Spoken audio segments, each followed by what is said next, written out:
Praise the Lord, dear brothers and sisters. ప్రభువున ఉన్న మీ అందరికీ శుభాభివందనాలు. Shall we all turn with me to Psalm 45?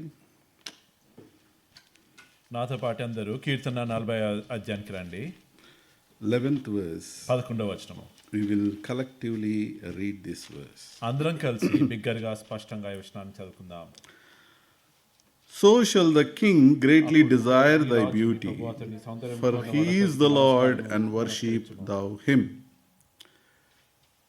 Shall we look to the Lord for his help? సహాయం కొరకు ప్రభువుకి కనిపెడదాం. Loving Heavenly Father, mighty God, I thank thee and I praise thee for the word that you are bringing before me and the word that you have brought before me, O Lord. I thank thee and I praise thee. Loving Father, you only, Lord, be with us, help us, me and Lord, you know, also, Lord, cover us, Lord. Hide behind thy cross and deliver thy word, Lord, for the edification of thy body, Lord. Loving Father, touch my throat, touch my tongue. Let not the vain words come out of my mouth, O Lord. Father, let each and every word may be edifying to thy people, O Lord, unworthy vessels standing before thy people. Loving Father, cleanse me, cleanse us, and Lord, use us for the edification of thy body. Once again, Lord, we bind all the seen and unseen forces of evil, Lord. Keep your hedge around the place, O Father. Use us as thy mouthpiece, O Father. Committing ourselves into the loving hands, asking this prayer in the name of our Lord and Savior Jesus Christ. Amen. For the past 3-4 series that we are looking at, 3-4 వారాలుగా చూస్తూ వస్తున్నాం. we are meditating upon this word. ఈ వచనం గురించి ధ్యానిస్తూ వస్తున్నాం. So shall the king greatly desire thy beauty. ఈ రాజు నీ ప్రభువు అతని సౌందర్యంను కోరినవాడు. For he is the Lord, and worship thou him. అతడు నీ ప్రభువు గనుక అతనికి నమస్కరించుము. Here we have dealt with it in a detailed manner. ఎంతో విశదీకరించి దీన్ని చూస్తూ వచ్చాం. What is the beauty that God desires? దేవుడు మన నుంచి ఆశించే ఆ సౌందర్యం ఏంటి? That is the inner beauty, అంతరంగిక సౌందర్యం, not the outward appearance. బాహ్య విషయాలు కాదు. Man looks at outward appearance, but Lord looks at your heart. మనుషుడు పైరూపాన్ని లక్ష్య పెడతాడు కానీ యెహోవా నీ హృదయాన్ని చూస్తాడు. So we have dealt with it with the clothes that we need to wear in order to look good in the sight of the Lord. That is a spiritual clothing. దేవుని దృష్టిలో సౌందర్యంగా అగుపడడానికి మనం వేసుకోవాల్సిన ఆత్మీయ దుస్తులు ఏంటో చూస్తూ వచ్చాం. And then what is the spiritual jewels that we need to wear, that we adorn ourselves in order to look beauty before the Lord. దేవుని దృష్టిలో సౌందర్యంగా కనిపించడానికి ఆత్మీయమైన ఆభరణాలు ఏవి ధరించుకోవాలో అలంకరించుకోవాలో కూడా చూస్తూ వచ్చాం. Then we have gone through how we need to talk and what words we need to talk. మనం ఏం మాట్లాడాలి, ఎలాగ మాట్లాడాలి కూడా చూస్తూ వచ్చాం. Graceful words seasoned with salt. కృపావచనము ఉప్పు వేసినట్టుగా ఉండే వచనాలు. Then we've dealt with it in detail. దాన్ని విశదీకరించి చూస్తూ వచ్చాం. What are the words that we should not talk? ఏ మాటలు మాట్లాడకూడదు? Filthy words, అపవిత్రమైన మాటలు, covetous words, ఆశించే మాటలు, evil words, చెడు మాటలు, and there are a lot we went through. అనేక విషయాల గురించి వెళ్తూ వచ్చాం. Then we gone through the heart condition. హృదయ పరిస్థితి గురించి చూస్తూ వచ్చాం. And in Isaiah 17:9, యెషయా గ్రంథము 17:9లో చూసినట్లయితే, a heart is a desperately wicked. హృదయం అన్నిటికంటే మోసకరమైనది, అది ఘోరమైన వ్యాధి కలది. Yeah. So we have dealt with it.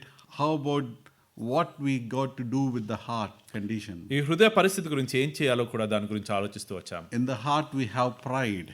హృదయంలో గర్వం కలదు. And we dealt with it with 2 examples, 2 kings. We have taken and discussed in detail. ఇద్దరు రాజుల పరిస్థితి చూస్తూ దాని గురించి విశదీకరించి చదువుతూ వచ్చాం. Now we are coming into another aspect of the heart condition. ఈ హృదయ పరిస్థితి గురించి ఇంకో విషయం గురించి వస్తున్నాం. So we are going to read the same verse, Isaiah 17:9. Jeremiah 17:9. అదే విషయాన్ని చదువుతూ వస్తున్నాం. యెర్మీయా గ్రంథం 17:9. హృదయం అన్నిటికంటే మోసకరమైనది, అది ఘోరమైన వ్యాధి కలది, దాన్ని గ్రహింపగల వాడెవడు? Yes. And also we see now we are going to think about greed. ఇప్పుడు మనం ఇంకోటి చూస్తున్నాం, అదేంటంటే అత్యాశ. Greed. Greed corrupts motives, breaks trust, and brings judgment. ఈ అత్యాశ అనేది ఏదైతే ఉంటుందో మన ఉద్దేశాన్ని పాడు చేసి మనకున్న మంచి ఆ స్వభావాన్ని చెడగొట్టి మన దృష్టిలోకి చెడుతనాన్ని తీసుకొస్తుంది. Why a man will get the greed? ఒక మనుషునికి ఈ అత్యాశ ఎందుకు వస్తుంది? They want more. ఇంకా ఎక్కువ కావాలనే పేరాశ. Their heart cannot satisfy. హృదయంకి ఉన్నదాంతో తృప్తి లేదు. That is why in the Lord's word it says 1 Timothy 6:10. అందుకే దేవుని వాక్యంలో 1 తిమోతి పత్రిక 6వ అధ్యాయము 10వ వచనంలో ఇలా రాయబడింది. ఎందుకనగా ధనాపేక్ష సమస్తమైన కీడులకు మూలము, కొందరు దాన్ని ఆశించి విశ్వాసం నుండి తొలగిపోయి నానా బాధలతో తమను తామే పడుచుకొనిరి. Yeah, the love of money is the root of all evil. ఈ ధనాపేక్ష అనేది అన్ని కీడులకు మూలం. So we need to be very careful as a believers, as a Christians, how we need to deal with this money. విశ్వాసులుగా క్రైస్తవులుగా డబ్బుతో ఎలా ఉండాలో మనం ఎంతో జాగ్రత్తగా ఉండాలి. We are going to, because the greed makes a person pursue wealth at the cost of character, truth, and even relationships. ఈ అత్యాశ అనేది ఒక వ్యక్తిని డబ్బు వైపు వెంపర్లాడి పరిగెత్తేదిగా చేస్తూ ఆ బంధాలను సంబంధాలను ఆయనకున్న స్వభావాన్ని చెడగొడుతూ ఆయనకున్న అత్యాశను పెంచుతుంది. That is why it is the root of all evil. అందుకే సమస్త కీడులకు అది మూలం. So we need to be very careful in how we deal with greed and money. మనము ఈ Greed డబ్బు for money. ఈ ధనాపేక్ష విషయంలో ఎలా ఉంటున్నామో సరి చేసుకోవాలి. So now we are going to have the danger of greed.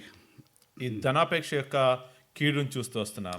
We are going to take 3 examples 3 ఉదాహరణలు తీసుకుంటాం as Lord leads, దేవుడు నడిపించే రీతిగా. and we'll try to take the spiritual truths from it and apply in our lives. ఆత్మీయ సత్యాలు తీసుకొని మన జీవితంలో అన్వయించుకోవడానికి ప్రయత్నిస్తాం. Shall we all turn with me to Joshua, యెహోషువ గ్రంథానికి వెళ్దాం.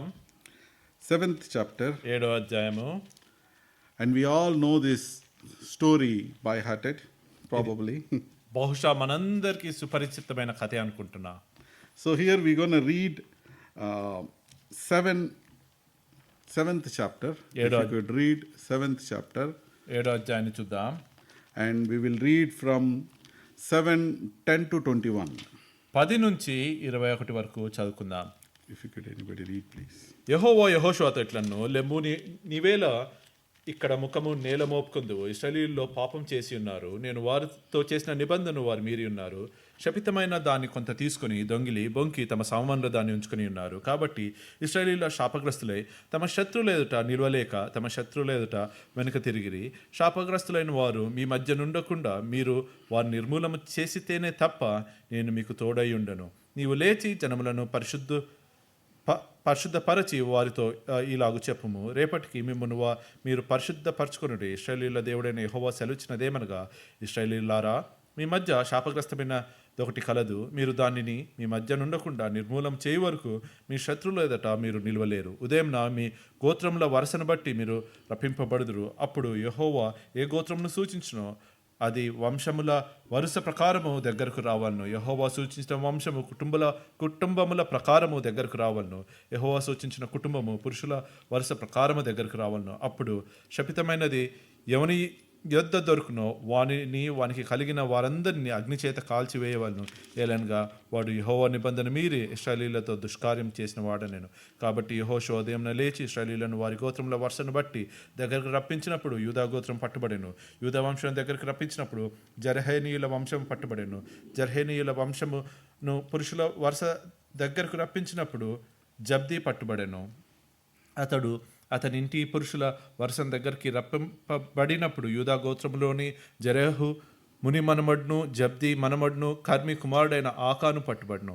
అప్పుడు యెహోషువ ఆకాన్తో, నా కుమారుడా, ఇశ్రాయేలీయుల దేవుడైన యెహోవాకు మహిమ చెల్లించి ఆయన ఎదుట ఒప్పుకొని నీవు చేసిన దాన్ని మరుగు చేయక నాకు తెలుపమని నిన్ను వేడుకొనుచున్నానని చెప్పగా, ఆకాను యెహోషువతో, ఇశ్రాయేలీయులైన దేవుడైన యెహోవాకు విరోధంగా నేను పాపం చేసినది నిజము.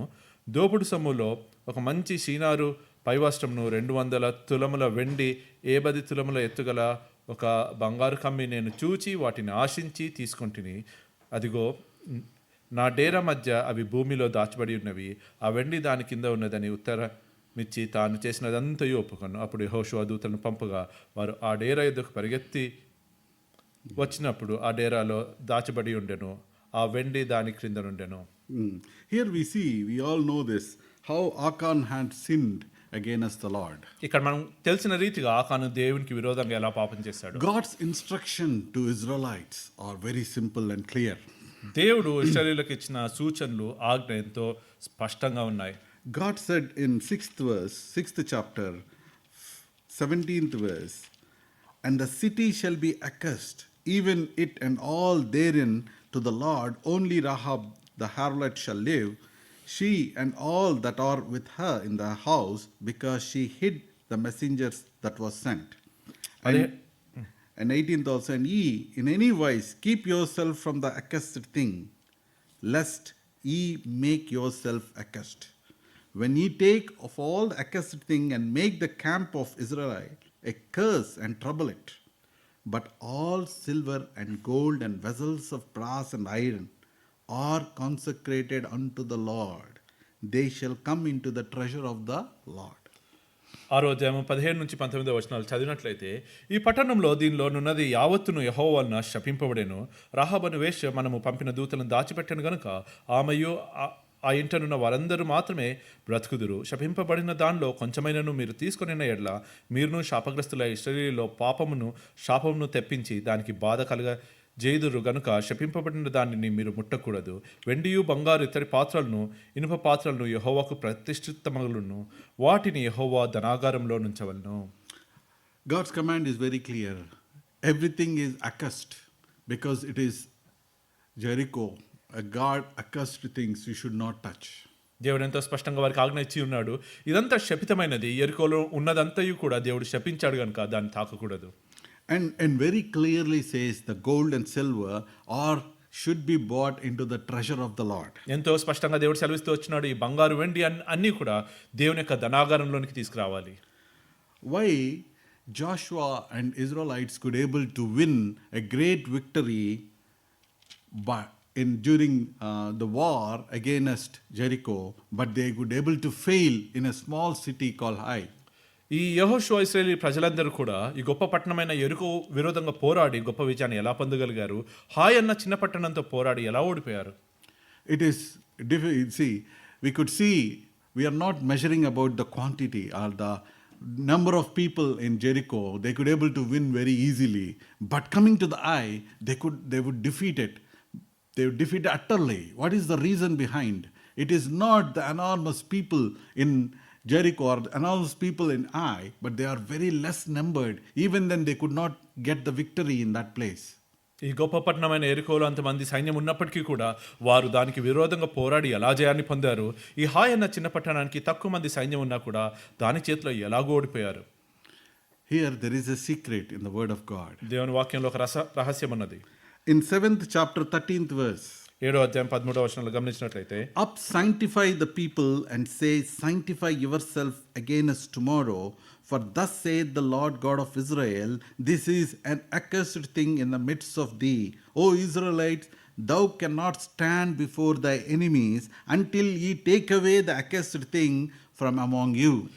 నీవు లేచి జనులను పరిశుద్ధపరిచి వారితో ఇలాగ చెప్పుము, రేపటికి మిమ్మల్ని మీరు పరిశుద్ధపరచుకొనుడి. ఇశ్రాయేలీయుల దేవుడైన యెహోవా సెలవిచ్చినదేమనగా, ఇశ్రాయేలీయులారా, మీ మధ్య శాపగ్రస్తమైనది ఒకటి కలదు. మీరు దానిని మీ మధ్య నుండకుండా నిర్మూలము చేయు వరకు మీ శత్రువుల ఎదుట మీరు నిలవలేరు. What is the accursed thing? ఈ శపితమైంది ఏంటి? If God says something is accursed, do not touch it. ఏదైనా శపితమైంది ఉందంటే దాన్ని తాకవద్దు. If you are thinking about wrong motives, wrong things in your heart, that is an accursed thing before the Lord. నీ హృదయంలో ఏదైనా తప్పు దాని గురించి ఆలోచిస్తున్నట్లయితే అది దేవుని దృష్టిలో శపితమైంది. Many of the times we are unable to get victory in Christian journey, in a spiritual journey. క్రైస్తవ యాత్రలో, ఆత్మీయ యాత్రలో అనేకసార్లు విజయాన్ని పొందలేకపోతున్నాం. The reason behind is that we are unable to remove the accursed thing in our hearts. ఎందుకంటే మన హృదయంలో ఉన్న ఈ శపితమైన దాన్ని తీసివేయలేకపోతున్నాం. Whatever may be the dirty things that we are holding in our hearts, grudge, greed, pride, envious, dirty thoughts, all this because we are unable to go forward spiritually. ఏదైనా మన హృదయంలో ఇంకా దాచుకున్నట్లయితే పగ కానీ, కోపం కానీ, ద్వేషం కానీ, ఈర్ష్య కానీ ఏ ఉన్నా కూడా అవి మనల్ని ముందుకు లేకుండా ఆపివేస్తున్నాయి. God is saying very clear, there is an accursed thing in the midst of thee. దేవుడు ఎంతో స్పష్టంగా సెలవిస్తున్నాడు, O Israel, thou cannot stand before thy enemy. మీ మధ్యలో శపితమైనదున్న కారణం చేత మీ శత్రువుల ఎదుట నిలవనేరు. Many a times we are unable to get victory in our lives because we are unable to defeat Satan. అనేకసార్లు మన హృదయాల్లో మన జీవితాల్లో విజయాన్ని ఎందుకు పొందలేకపోతున్నామంటే సాతాన్ను ఓడించలేకపోతున్నాం. Because Lord has crushed Satan on that cross. దేవుడు సిలువలో సాతాన్ను చితగ్గొట్టాడు. We have victory, we are victors in Christ. క్రీస్తులో మనం విజయవంతులం. Even then, we are victory, we are going before the victory line. If you hide any iniquity or any cursed things in our hearts, we are unable to achieve greater things for the Lord. ఈ విజయాన్ని చేపట్టి కూడా మన హృదయాల్లో ఏదన్నా శపితమైన దాన్ని ఉంచుకొని మనం ముందుకు సాగినట్లయితే దేవుని కొరకు గొప్ప సంగతులు చేయలేకుండా ఓడిపోతున్నాం. Unless until we remove the accursed thing in our heart. ఆ శపితమైన దాన్ని మన హృదయం నుంచి తీసివేస్తేనే తప్ప. The blood of Jesus Christ cleanseth us from all unrighteousness. యేసుక్రీస్తు ప్రభువారి యొక్క రక్తము మన ప్రతి పాపంని కడిగి పవిత్రులుగా చేస్తుంది. If you are holding any bad habits or if you are holding any wrong things in our hearts, నీకు చెడు అలవాట్లు కానీ మన హృదయాల్లో ఎటువంటి చెడు విషయాలు కానీ ఉన్నట్లయితే, you are falling again and again and again, మరలా మరలా మరలా పడిపోతున్నట్లయితే, come to the Lord Jesus Christ. యేసుక్రీస్తు యొద్దకు రా. God is going to give you victory.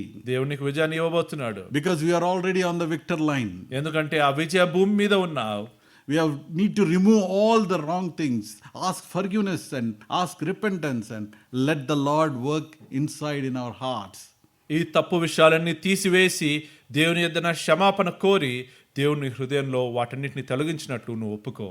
One person, Achan, has did dangerous things so that all Israelites got the defeat because of one person take away all the accursed things in his tent. ఒక వ్యక్తి ఆకాను చేసిన పాపాన్ని బట్టి దేవుడి ఇశ్రాయేలు ప్రజలందరికీ అపజయాన్ని అంటించారు లేదా మూటగట్టారు. ఆ తన గుడారం నుంచి ఆ శపితమైనది తీసివేయు వరకు వారికి అపజయం ఉన్నది. Because whatever may be the victors, whatever may be the wars that you are going through, let be righteous before the Lord so that you will get victories or victories because our God is a victor. నువ్వు ఎటువంటి యుద్ధాల గుండా వెళ్తున్నప్పటికీ కూడా నువ్వు నీ హృదయాన్ని దేవుని ఎదుట యథార్థంగా ఉంచుకున్నట్లయితే విజయాల వెంబడి విజయ పరంపరను కొనసాగిస్తావు. What happened to Achan? ఆకానికి ఏమైంది? He has stolen the treasures of the Lord. దేవునికి చెందవలసిన బంగారు వెండిని తాను దొంగలించాడు. He has taken it తీసుకున్నాడు. Take it to his tent. గుడారానికి తీసుకువెళ్ళాడు. He has actually put down onto the ground. He has preserved those things. భూమిలో దాచి ఉంచాడు. He could able to enjoy anything with that silver and gold. ఆ బంగారు వెండితో ఏదన్నా ఆనందించి ఆస్వాదించాడా? We cannot steal God things. దేవుని వస్తువులను దొంగలించలేం. We cannot take what is accursed things that the Lord has said. దేవుడు శపితమైనది ఏదన్నా చెప్తే దాన్ని మనము తాకకూడదు. Babylonian garments. బబులోనుకు చెందిన వస్త్రాలు. It looks very good apparel. మంచిగా బయటికి అగుపడతాయి. But he could not wear and go anywhere. వాటిని ధరించి ఎక్కడికి వెళ్ళలేకపోయాడు. He is actually hid in his tent. తన గుడారంలో దాచి ఉంచాడు. When Joshua found out that he is the victim of all the defeat, ఎప్పుడైతే యెహోషువకు తెలిసిందో ఇతని వల్లనే అపజయాలన్నీ వచ్చాయని, what happened to Achan? ఆకానికి ఏమైంది? He has been, whole family have been taken up and throw stones at him and then killed. తానొక్కడే కాకుండా కుటుంబం అంతటిని కూడా రాళ్ళు రువి చంపారు. Not only him, all entire Israel got the defeat because of the one thing that he has done. తాను చేసిన పనిని బట్టి ఆయన ఒక్కడే కాకుండా ఇశ్రాయేలు ప్రజలందరికీ కూడా అపజయం వచ్చింది. Why he has done this? ఎందుకు? The greed of money, the greed of wealth. ధనాపేక్ష. As we read that it is the root of all evil. మనం దాని గురించి చదువుతూ వచ్చాము, సమస్త కీళ్లకు మూలమని. We need to overcome such temptations in our lives. అటువంటి శోధన మన జీవితంలో జయించాలి. Are we able to want more and more in life? If God says no, stop, means we need to stop. మన జీవితాల్లో ఇంకా ఇంకా కావాలని ఆశిస్తున్నామా? దేవుడు ఆగు అంటే ఆగుతున్నామా? Are we having a greed in our hearts? Let us examine today very clearly before the Lord. దేవుని దృష్టిలో మనం ఎలాగున్నామో దేవుని సన్నిధిలో మనం పరీక్షించుకుందాం. God will give you all the necessities. He is going to meet all our need. దేవుడు నీకు కావలసినవన్నీ నీకు అందిస్తాడు. Because if you see in Israelites, as we are traveling from Egypt to the promised land, God has provided everything.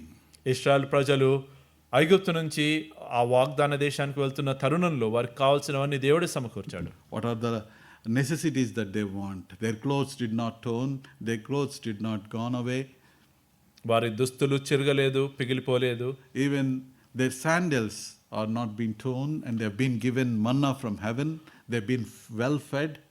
వారి చెప్పులు అరగలేదు, పైనుంచి పరలోకం నుంచి మన్నా కురిసింది, వారికి కావాల్సిన ఆహారం అంతా అందించబడుతున్నది. When the greed taken place in their hearts, they want more. ఎప్పుడైతే పేరాశ వారి హృదయంలో చొచ్చుకొచ్చిందో ఇంకా కావాలి. They want more. We want meat. That's why they actually came to Moses and pleaded Moses that we want meat, that God can supply meat in this wilderness. మోషే యొద్దకు వచ్చి వారు బ్రతిమాలుతున్నారు, అత్యాశతో ఆసక్తితో వారు అడుగుతున్నారు ఏంటంటే, మాకు మాంసం కావాలి, దేవుడు ఈ అరణ్యంలో మాంసాన్ని అందిస్తాడా? God has given, but he has sent a leanness into their hearts. దేవుడు వారికి ఆహారాన్ని వారు కోరిన విధంగా అందించినప్పటికీ కూడా వారి శరీరంలోనికి బలహీనతను అనుమతించాడు. Because they are going after the strange way. They are going against the Lord's ways. They want more in their life. The greediness, which is actually wanting more.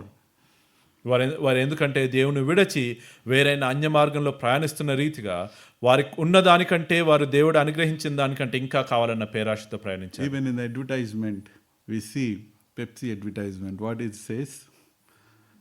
Dil mange more. Pepsi advertisement ఇండియాలో మీరు గమనించినట్లయితే అక్కడ రాసి ఉంటుంది, హృదయం ఇంకా కావాలని కోరుకుంటుందని. We want more. మనకి ఇంకా ఇంకా కావాలి. One day we have to leave this place, my dear brothers and sisters. ప్రియ సహోదర సహోదరులారా, ఒక దినాన్ని ఈ లోకాన్ని వదిలిపెట్టాలి మనం. We got to go to heaven. పరలోక రాజ్యానికి మనం వెళ్ళాలి. We cannot take even a single penny with us. మనతో పాటు ఒక్క అనా పైసా కూడా పైకి తీసుకువెళ్ళలేం. Then why we are actually struggling so hard to want a small thing? I want it. ఈ చిన్న విషయాలు కావాలని ఎందుకు అంత ప్రాకులాడుతున్నాం? Let us be careful how we deal with money and wealth. డబ్బుతో ధనంతో ఎలా ప్రవర్తిస్తున్నామో జాగ్రత్తగా చూసుకుందాం. Secondly, we will go take an example రెండో ఉదాహరణ చూద్దాం. in 2 Kings 5:20-27. రెండో రాజుల గ్రంథము 5వ అధ్యాయము 20 నుంచి 27 వచనాలు.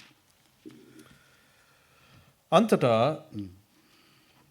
దైవజనుడైన ఎలీషాకు సేవకుడైన గెహజీ సిరేనీయుడైన ఈ నయమాను తీసుకుని వచ్చిన వాటిని అంగీకరించుటకు నా యజమానునికి మనసు లేకపోయిను గాని యెహోవా జీవంతోడు నేను పరిగెత్తుకుని పోయి అతన్ని కలుసుకొని అతని యొద్ద ఏదైనా తీసుకొందును అనుకుని నయమాను కలుసుకొనుటకై పోవుచుండగా నయమాను తాను వెనక నుండి పరుగున వచ్చుచున్న వానిని చూచి రథము మీద నుండి దిగి వానిని ఎదుర్కొని క్షేమమా అని అడిగాను.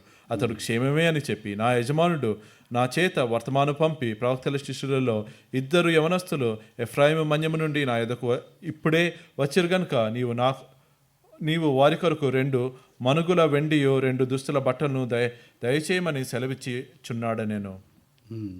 Here we see the greed of Gehazi. Gehazi యొక్క అత్యాశ. Gehazi being a servant of Elisha. Elisha దాసుడైన Gehazi. He has seen very supernatural things and learned from Elisha. అద్భుతమైన దేవుని యొక్క కార్యాలను ఎలీషా ద్వారా చూచిన వ్యక్తి, నేర్చుకున్న వ్యక్తి. How he was working with the Lord and how God has provided many things in the life of Elisha. ఎలాగ దేవునితో కలిసి పనిచేస్తూ వచ్చాడో, దేవుడు ఎలీషా జీవితంలో కావాల్సినవన్నీ సమకూర్చాడో చూస్తూ వచ్చాడు. He has seen many wonders through the hand of Elisha. Elisha చేతి నుండి అనేక అద్భుతాలు గమనించాడు. But still his heart was after the greed of the wealth. ఈ ధనాపేక్ష తన హృదయంలో పేరుకుపోయి ధనం చుట్టే పరిగెత్తాడు. He is in the midst of godly people. He is in the midst of a God servant who is a wonderful God servant who has been dealing with the Lord day in and day out. దేవుని ప్రజల మధ్య ఉన్నాడు, గొప్ప దైవజనుడి మధ్య ఉన్నాడు, అనుదినము దేవునితో సంభాషిస్తూ పనిచేస్తున్న దైవజనుడి మధ్యలో ఉన్నాడు. Yet his heart is not inclined with godly things. అయినప్పటికీ తన హృదయం ఇంకా దైవికమైన విషయాల వైపు నడవట్లేదు. He was always thinking about fleshy desires. ఇంకా శరీర ఆశల గురించి ఆలోచిస్తున్నాడు. What I can acquire. నేనేమి సంపాదించుకోగలను. As you see, the Naaman came and his leprosy has been healed. నామాను వచ్చాడు, తన కుష్ఠరోగం నయమైంది. But he is actually going away. He is offering wealth to Elisha. Elisha rejected the wealth. ఆ నయమాను వచ్చి ఎలీషాకు బంగారాన్ని వెండిని ఇస్తానని అప్పగించినప్పుడు కూడా ఎలీషా వద్దు పొమ్మని పంపించేశాడు. But who is following the wealth? ఈ ధనం వెంబడి ఎవరు పరిగెత్తారు? He is telling that in 21st verse, so Gehazi followed after Naaman, and when Naaman saw him running after him, he lightened down from the chariot to meet him and said, is it all well? Is all well? 21వ వచనాన్ని గమనించినట్లయితే నయమాను కలుసుకొని పోవుటకైపోవచ్చుండగా నయమాను తన వెనక నుండి పరుగున వచ్చుచున్న వాడిని చూచి తన రథం మీద నుండి దిగి వాడిని ఎదుర్కొని క్షేమమా అని అడిగాను. అతడు క్షేమే అని చెప్పి Naaman saw him running after him. నయమాను తన వెనుక పరుగున వచ్చుచున్న వ్యక్తిని చూచాడు. Who is this person who is running? పరుగున వచ్చుచున్న ఈ వ్యక్తి ఎవరు? He Gehazi is going to running after the wealth. ఈ గెహజీ ఆ ధనం వెంబడి పరిగెత్తున్నాడు. He is not after the godly things, but he is running after the wealth. దైవికమైన విషయాల వెంబడి పరిగెత్తకుండా ఈ ధనం వెంబడి పరిగెత్తున్నాడు. In our life also, how we are running? Are we running about our own lusts, our own satisfactions, our own ways? Because flesh can drag you to any extent. మనము ఈ లోకంలో ఎలాగుంటున్నాము? శరీరాశ, నేత్రాశ, ఈ లోకపు విషయాల వైపు పరిగెడుతూ వస్తున్నామా? శరీరాశకు నువ్వు లోబడినట్లయితే ఎక్కడికైనా లాగివేస్తుంది. But here in the life of Elisha, in the life of Gehazi was very much near to Elisha, but his heart was away. As we see the Israelites marching towards the promised land, but their heart was stuck in Egypt, always thinking about the Egypt's nice food, onions and whatever the food that they are looking at in Egypt, the fish and the food that they are thinking about, though they are marching towards the promised land, but their heart is stuck in Egypt. ఈ ఇశ్రాయేల్ ప్రజలు కూడా ఎలాగైతే ఐగుప్తు నుంచి బయటకు వచ్చి వాగ్దాన దేశానికి పరిగెడుతున్నప్పుడు వారి హృదయం ఇంకా ఐగుప్తులోనే ఉండిపోయి అక్కడున్న కీరకాయలు, దోసకాయలు, చేపలు వాటి గురించి ఆలోచిస్తున్నారు. అలాగే గెహజీ కూడా దేవుని సన్నిధిలో, దైవజనుడి సన్నిధిలో ఉన్నప్పుడు కూడా ధనం వెంబడి పరిగెత్తాడు. Because these earthly things, his onions comes from earth. ఈ భూలోకమైన విషయాలు, కీరకాయలు, దోసకాయలు భూమి నుంచి వస్తాయి. They are thinking about earthly things. భూ సంబంధమైన వాటి గురించి ఆలోచిస్తున్నారు. They are not valuing the godly things. దైవికమైన విషయాల గురించి ఆలోచించట్లేదు. Here in Colossians 3:1 and 2, if anybody read please. కొలస్సీయులకు రాసిన పత్రిక 3వ అధ్యాయము మొదటి 2-3 వచనాలు మనం చదివినట్లయితే, మీరు క్రీస్తుతో కూడా లేపబడిన వారైతే పైనున్న వాటిని వెదకుడి, అక్కడ క్రీస్తు దేవుని కుడిపార్శ్వమున కూర్చుండి ఉన్నాడు. పైనున్న వాటి మీదే గాని భూ సంబంధమైన వాటి మీద మనసు పెట్టుకొనకుడి. ఏలైనగా మీరు మృతి పొందితిరి, మీ జీవము క్రీస్తుతో కూడా దేవుని యందు దాచబడి ఉన్నది. There should not be any desire for the earthly things. ఈ లోక సంబంధమైన వాటి విషయాల గురించి దేని గురించి ఆలోచించకూడదు. God will give you richly from his mercy and grace. ఆయన కృపా కనికరాలను బట్టి యేసుక్రీస్తులో మహిమైశ్వర్యం నుంచి ఆయన అనుగ్రహిస్తాడు. Don't get panic, don't get worry, because your God, you hold his future. Our Lord Jesus Christ hold your future. చింతపడకుడి, భయపడకుడి, నీ భవిష్యత్తును యేసుక్రీస్తు ప్రభువారు పట్టుకొని ఉన్నాడు. If you are actually going after these worldly things, ఈ లోక విషయాల గురించి నువ్వు పరిగెడుతున్నట్లయితే you cannot esteem godly things. దైవికమైన విషయాల గురించి నువ్వు పట్టించుకోలేవు. There is a clear separation. స్పష్టమైన ఎడబాపు గలదు. So here we see that Gehazi is running after the wealth, and he has taken all the wealth and came and stood before Elisha. In 25th verse, but he went, we are back to 2 Kings 5, 25th verse, I'm reading. But he went in and stood before his master, and Elisha said unto him, whence comest thou, Gehazi? And he said, the servant went no whither. ఈ ధనాన్ని నామా నుంచి తీసుకున్న గెహజీ వెళ్ళి ఇప్పుడు Elisha ఎదుట నిల్చొని ఉన్నాడు. 5వ అధ్యాయము 2వ రాజుల గ్రంథము 25వ వచనంలో గమనించినట్లయితే ఎలీషా అడుగుతున్నాడు గెహజీని, ఎక్కడికి వెళ్ళావు గెహజీ అంటే, నీ దాసుడు ఎక్కడికి వెళ్ళలేదని చెప్తున్నాడు. Greed can make you lie. ఈ పేరాశ నిన్ను అబద్ధాలు చెప్పేదిగా చేస్తుంది. Here we see that he is lying to his own master. సొంత యజమానికి ఆయన అబద్ధాలు చెప్తున్నాడు. Why? ఎందుకు? Because the love of money is a root of all evil. ఈ ధనాపేక్ష అనేది సమస్త కీడులకు మూలం. That breaks the relationship between Elisha and Gehazi. ఎలీషాకు గెహజీకి మధ్య సంబంధాన్ని తెగబడుతుంది అది. Because he is lying. Even the man of God knows that where he is going after. ఈ దైవజనుడికి ఆయన దేని వెంట వెళ్తున్నాడో కూడా తెలుసు. So when he asked, he would have confessed. There is a place where God comes back to you and say, what are you doing? Where are you? Even in the life of Adam and Eve, when they sinned against us, God came to this garden and asked them, where art thou? నీ జీవితంలో ఒక పరిస్థితి ఉంటుంది. దేవుడు వచ్చి నిన్ను అడుగుతూ వస్తున్నాడు, ఎక్కడున్నావని. ఆదాము హవ్వల జీవితంలో ఏదెను తోటలో కూడా దేవుడు వచ్చి అడుగుతున్నాడు, ఆదామా హవ్వ ఎక్కడ ఉన్నారు మీరు? God knows everything. దేవునికి అన్నీ తెలుసు. Even then he is coming with a question, అయినప్పటికీ వచ్చి ప్రశ్నిస్తున్నాడు, so that you can come back with a repentant heart. పశ్చాత్తాప హృదయంతో ఆయన ఎద్దకు తిరిగి వస్తావని. Even Elisha is also giving a proper time for Gehazi, that where art thou? Where are you gone? Elisha కూడా ఈ గెహజీకి అవకాశం ఇస్తూ అడుగుతున్న ప్రశ్న ఏంటంటే, గెహజీ ఎక్కడికి వెళ్ళావు, ఏం చేశావు? He was very stubborn in his heart. తన హృదయంలో ఎంతో గర్వంతో నిండి ఉన్నాడు. If you have a stubborn heart, మొండి హృదయం వైఖరి కలిగి ఉన్నట్టయితే, if you don't want to repent today, ఈ దినాన పశ్చాత్తాపం పొందాలని ఇష్టం లేకపోతే, today is the day. నేడే రక్షణ దినం. Come back to the Lord, దేవుని asking దగ్గరికి రా. repentance. పశ్చాత్తాపం అడుగుతూ. Don't be strong or don't be very arrogant in your hearts that you should repent for all the sin that you have done. నువ్వు చేసిన పాపాలన్నింటినీ నేనెందుకు ఒప్పుకోవాలన్న మొండి వైఖరితో రావద్దు. Here we see in the life of Gehazi, Gehazi జీవితంలో చూసినట్లయితే what happened. ఏం జరిగింది? Here he said that the leprosy of Naaman is going to come and be with you. What a judgment that Gehazi has got. Gehazi పొందిన ఎంతో భయంకరమైన తీర్పును గమనించినట్లయితే, నామానుకు కలిగిన కుష్టు నీకు నీ సంతతికి చెందుతుందని ఆ దైవజనుడు చెప్తూ వచ్చాడు. Here we see Naaman leprosy as a punishment. ఈ నామాను ఆ కుష్టు అనేది ఒక శాపము. If Gehazi grandson wake up and say and come back and see that there is a white thing coming on my hand, Gehazi యొక్క మనవడు లేచి వచ్చి నా చేతి మీద ఏదో కుష్టు లాంటి తెల్లది వస్తుంది అన్నట్లయితే, it is gone to generations. తరతరములకు అది వెళ్ళిపోయింది. He has gone away from the sight of the Lord. దేవుని యొక్క దృష్టి నుంచి వెళ్ళిపోయాడు. He is unable to spend time with Elisha and learn from the Lord's ways. He is away from the Lord because of the wealth. He got completely destroyed. ఆ ధనాపేక్షను బట్టి దైవజనుడి యొక్క సన్నిధి నుంచి దేవుని యొక్క విషయాలు నేర్చుకోకుండా వైదొలగాల్సిన పరిస్థితి. So we need to be very careful. మనం ఎంతో జాగ్రత్తగా ఉండాలి. How we need to live our lives. మన జీవితాన్ని ఎలాగ జీవించాలి. He has taken a lot of presents from Naaman. నామాన్ నుంచి ఎంతో బహుమానాలు తీసుకున్నాడు. But he could not enjoy them because of the leprosy that is being moved away from his place. తన జీవితంలోకి వచ్చిన కుష్టును బట్టి ఏది కూడా ఆనందించి ఆస్వాదించలేని పరిస్థితి.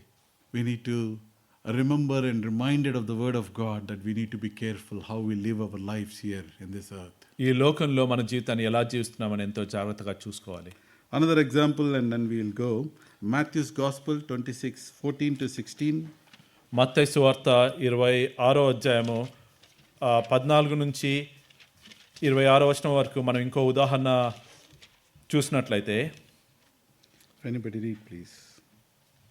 అప్పుడు 12 మందిలో ఒకడు ఇస్కరియోతు యూదా ప్రధాన యాజకుల యొద్దకు వెళ్ళి, నేను నాయన్ను మీకు అప్పగించినట్లా నాకేమిత్తురని వారిని అడిగాను. అందుకు వారు 30 వెండి నాణెములు తూచి వానికిచ్చిరి. వాడప్పటి నుండి ఆయన అప్పగించుటకు తగిన సమయము కనిపెట్టుచుండెను. What will ye give me and I will deliver him unto you? నాకు ఏమిస్తారు, నేను మీకు ఆయన అప్పగిస్తాను. 30 silver pieces. 30 వెండి నాణాలు. He is very close to the Lord Jesus Christ. He is in a very close circle with Lord Jesus Christ. He is one of the disciples of Lord Jesus Christ. ఈ ఇస్కరియోతు యూదా అనే వ్యక్తి యేసుక్రీస్తు ప్రభువారి యొక్క 12 మంది శిష్యుల్లో ఒకడు, ఎంతో సన్నిహితంగా ఉన్నవాడు. He is selling the Lord. He is selling the Lord for 30 silver pieces. ప్రభువును 30 వెండి నాణాలకు అమ్మేస్తున్నాడు. How are we? Are we selling our character? Are we selling our lives? Are we selling some small benefits and selling our truths and selling our character before these worldly things? కొద్దిగా సంపాదించుకోవడానికి మన గుణలక్షణాలను, మన పేరు ప్రఖ్యాతులను, మన ఆస్తిని, సమస్తాన్ని తాకట్టు పెడుతున్నామా? Are we selling off your Lord Jesus Christ? లేదా నీ ప్రభువుని అప్పగించేస్తున్నావా? We need to be very careful. ఎంతో జాగ్రత్తగా ఉండాలి. Here, Iscariot Judah has been a disciple of Lord Jesus Christ in a very inner circle. He has gone away and go out of the wealth. ఇస్కరియోతు యూదా దేవునికి ఎంతో సన్నిహితంగా ఉన్న వ్యక్తి కూడా ధనాన్ని బట్టి దేవునికి దూరంగా వెళ్ళిపోయాడు. That is why the Bible says, 1 Timothy 6:10, the root of all evil. The money is the root of all evil. అందుకే మొదటి తిమోతి 6:10 రాయబడింది, ఈ ధనాపేక్ష సమస్త కీడులకు మూలం. We need to be very careful as a believers. విశ్వాసులుగా ఎంతో జాగ్రత్తగా ఉండాలి. So here we see, this is the three examples. What happened to Iscariot Judah when he has actually taken these silver pieces and given the Lord, he has gone and hanged and died a very different death, which is not given to him. యూదా ఇస్కరియోతుకి ఏమైంది? 30 వెండి నాణాలు తీసుకున్నాడు. ఆయన తీసుకున్న తర్వాత అనుభవించకుండా తను వెళ్ళి ఊరి వేసుకుని ఆయన జీవితం. Here in these three examples that we are seeing, nobody has really enjoyed the wealth which have got from unknowing ways, unprofitable ways, or the ways which they went with a difficult or a different ways, which is not for the Lord's ways. ఇక్కడ ముగ్గురు వ్యక్తులు మనం గమనిస్తూ వస్తున్నాము.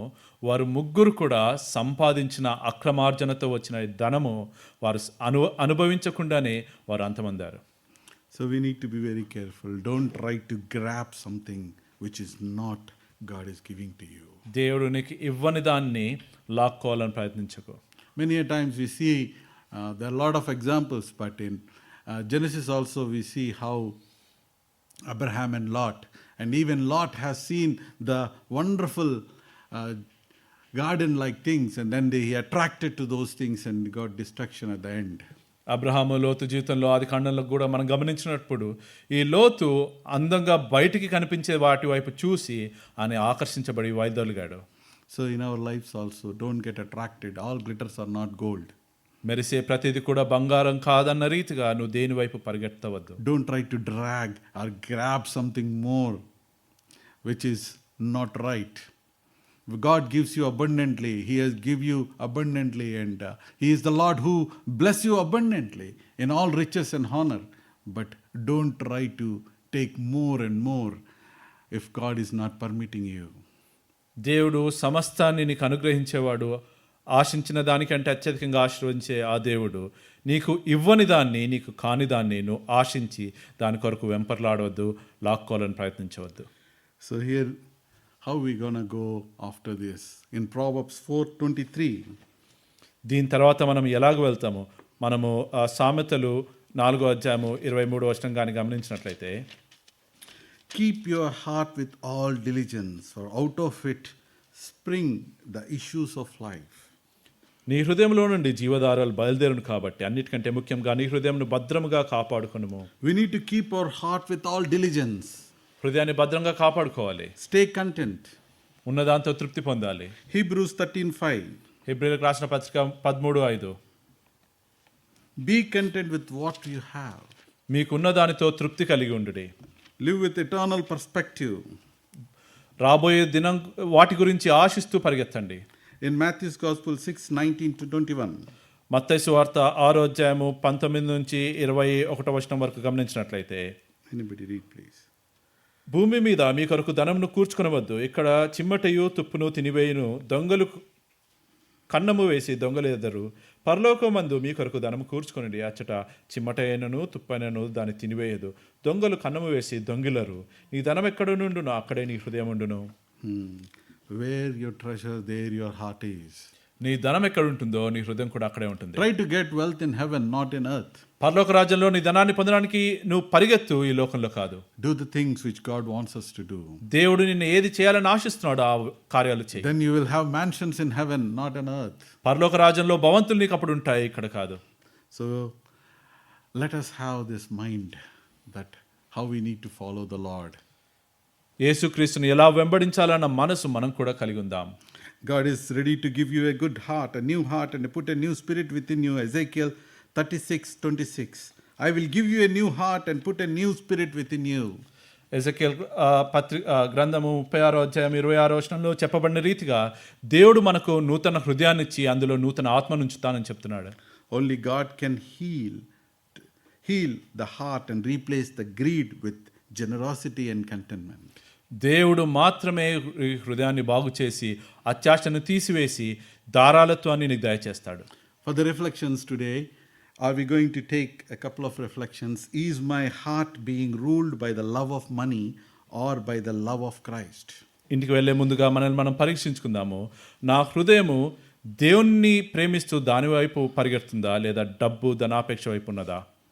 Or these secret areas of greed, God is calling me to surrender.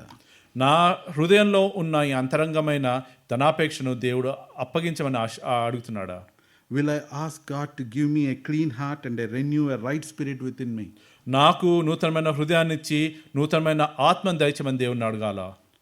Pride or humility? గర్వమా తగ్గింప? Bitterness or forgiveness? ద్వేషమా క్షమాపణ? Decide. We need to decide and we need to ask. If you are going after the greedy things, then we need to ask repentance and God will make it to pass. Because sometimes our habits, our things beyond our capacity, then we need to get hold of the Lord who is able to do exceeding abundantly before we ask or think. మనం తీర్మానించుకోవాలి మనం దేని వైపు పరిగెడుతున్నామని. కొన్నిసార్లు కొన్ని విషయాలు మన చేయి దాటిపోతాయి, మన చేత కాదు. అప్పుడు దేవుణ్ణి పట్టుకున్నప్పుడు, దేవుణ్ణి అడిగినప్పుడు దేవుడు చేస్తాడు. ఎందుకంటే అడిగి ఊహించిన దానికంటే అత్యధికంగా చేయు శక్తిమంతుడు ఆయన. Today we have a child dedication service also. నేటి దినాన బిడ్డకు నామకరణం చేసి ప్రత్యేకంగా దేవునికి సమర్పించే సమయం. We will read few verses and we will go into the table, and after the table we will dedicate the child to the Lord. కొన్ని వచనాలు చదివి బలిలోనికి వెళ్దాం, దాని తర్వాత బిడ్డను దేవునికి ప్రతిష్ఠిస్తాం. We all know about Samuel who has been dedicated in the Lord's house, given to the Lord's house. 1 Samuel 1:27-28. If you read, we'll quickly go. మొదటి సమయాలు మొదటి అధ్యాయము 27-28 వచనాలు. ఈ బిడ్డను దయచేయమని యెహోవాతో నేను మనవిని ఆయన నాకు అనుగ్రహించను కాబట్టి నేను ఈ బిడ్డను యెహోవాకు ప్రతిష్ఠించుచున్నాను. తాను బ్రతుకు దినములన్నిటిను వాడు యెహోవాకు ప్రతిష్ఠితుడని చెప్పాను. అప్పుడు వాడు యెహోవాకు అక్కడనే మ్రొక్కెను. Here we all know the Samuel's story, that Hannah prayed for Samuel and God has given the son Samuel and he has been dedicated in the church. He has been given to the church. మనందరికీ కథ బాగా తెలుసు. హన్న బిడ్డ కొరకు, మగబిడ్డ కొరకు ప్రార్థిస్తూ వచ్చింది. అప్పుడు దేవుడు సమూయేలుని ఇచ్చాడు. సమూయేలును హన్న దేవునికి ప్రతిష్ఠించింది. And here we see every child is a gift from God and belongs to him first. ప్రతి బిడ్డ కూడా దేవుడు ఇచ్చిన వరమే, మొట్టమొదట ఆయనకు చెందిన వారు వీరంతా కూడా. Even the Jesus Christ was presented at the temple, Luke's Gospel 2:22. లూకాసు సువార్త 2:22లో మనం గమనించినట్లయితే యేసుక్రీస్తు ప్రభువాన్ని కూడా 8వ దినాన వారు దేవాలయంలో ప్రతిష్ఠిస్తూ వచ్చారు. Mary and Joseph dedicated Jesus Christ according to the law. ఆ ధర్మశాస్త్ర ప్రకారము మరియును యోసేపును యేసుక్రీస్తు ప్రభువాన్ని అక్కడ ప్రతిష్ఠిస్తూ వచ్చారు. Even the Savior was dedicated to the Lord, affirming this practice. మన రక్షకుడు కూడా దేవునికి ప్రతిష్ఠితుగా చేయబడుతూ వచ్చాడు. So here we see we need to exercise, we need to make this child grow in the nurture of the word of God. మనము ఈ బిడ్డను దేవుని యొక్క దయందు భయభక్తులందు పెంచుతూ రావాలి. In Deuteronomy 6:5 and 7 says, ద్వితీయోపదేశకాండము 6:5-7 వచనాల్లో మనం గమనించినట్లయితే, love the Lord your God with all your heart, with all your mind, with all your soul. నీ దేవునైన యెహోవాను పూర్ణాత్మతో, పూర్ణ శక్తితో, పూర్ణ బలంతో ప్రేమించాలి. This is the impression that we need to give to the children at a very early age. Nourish them with these truths. చిన్ననాటి నుంచి ఈ పిల్లలను ఈ భయంలో, ఈ భక్తితో పెంచుతూ రావాలి. ఈ సత్యాలను వారికి బోధిస్తూ రావాలి. Teach God's word at home. మీ ఇంట చిన్నపిల్లలకు దేవుని వాక్యాన్ని బోధించండి. And model a Christian-centered life in them from the childhood itself. చిన్నప్పటి నుంచి క్రీస్తుని మాదిరిగా చూపిస్తూ అటువంటి జీవితాన్ని మీరు జీవించండి, వారికి చూపించండి. And after that, the role of church and the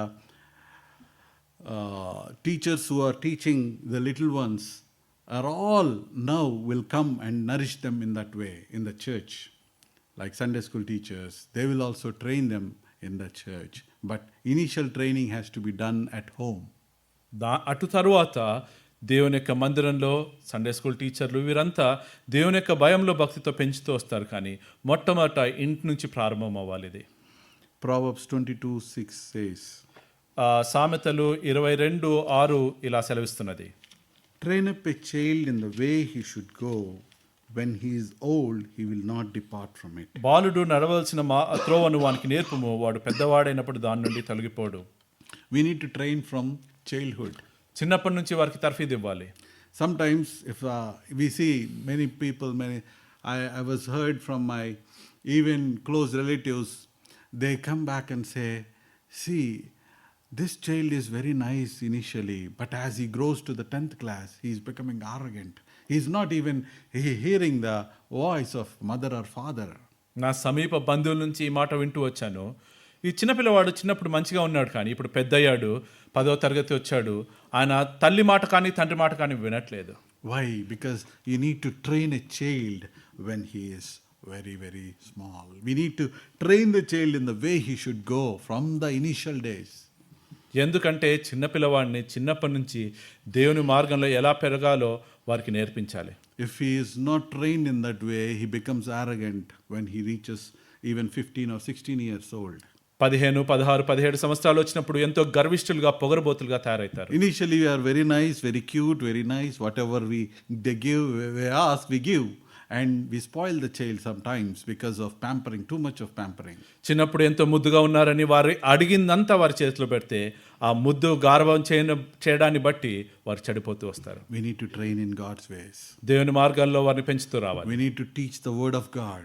దేవుని వాక్యాన్ని వారికి నేర్పిస్తూ రావాలి. We need to always, that is the reason why in Deuteronomy also we see that we need to write the word of God on the doorposts because it reminds the word of God.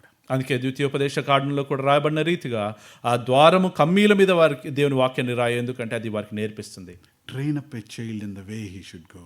వాడు ఎదగవలసిన మార్గాన్ని, నడవలసిన మార్గాన్ని చిన్ననాటి నుంచి నేర్పించండి. When he is old, he will not depart from it. వాడు పెద్దవాడైనప్పుడు దాని నుంచి తొలగిపోడు. So here we see the church also is responsible, and as well as parents are mainly responsible at the initial days. తల్లిదండ్రులు చిన్ననాటి నుంచి వారు బాధ్యత తీసుకుంటారు, తర్వాత సంఘం బాధ్యత తీసుకుంటుంది. బెత్తం వాడిని కుమారుడు ఏమవుతాడో మీకు తెలుసు వాక్యంలో. You know what happens to a son who is not trained. So we need to be careful and nurture them with the word of God. దేవుని వాక్యంలో వారిని చిన్ననాటి నుంచి పెంచుతూ జాగ్రత్తగా ఉండాలి. Show them the importance of house of God. దేవుని యొక్క మందిరపు యొక్క ప్రాముఖ్యత నేర్పించాలి. Show that the love the Lord with all your heart, with all your soul, from the very childhood itself. చిన్ననాటి నుంచి దేవుని పూర్ణాత్మతో పూర్ణ హృదయంతో వారిని ప్రేమించడం నేర్పించండి. Train in the way that he should be growing. వాడు ఎదగవలసిన మార్గాన్ని చిన్ననాటి నుంచి నేర్పించండి. Let our cherry also be trained in the hands of mother and father. మన బిడ్డ చెర్రీ కూడా తల్లి యొక్క తండ్రి యొక్క చేతుల్లో చిన్ననాటి నుంచి పెంచబడును గాక. Let them train in the way of God. దేవుని మార్గాల్లో వారు పెంచుదురు గాక. Even the Sunday school teachers and co-children also train them in that way. Sunday school టీచర్లు పిల్లలు కూడా ఆ బిడ్డను అలాగ పెంచుదురు గాక.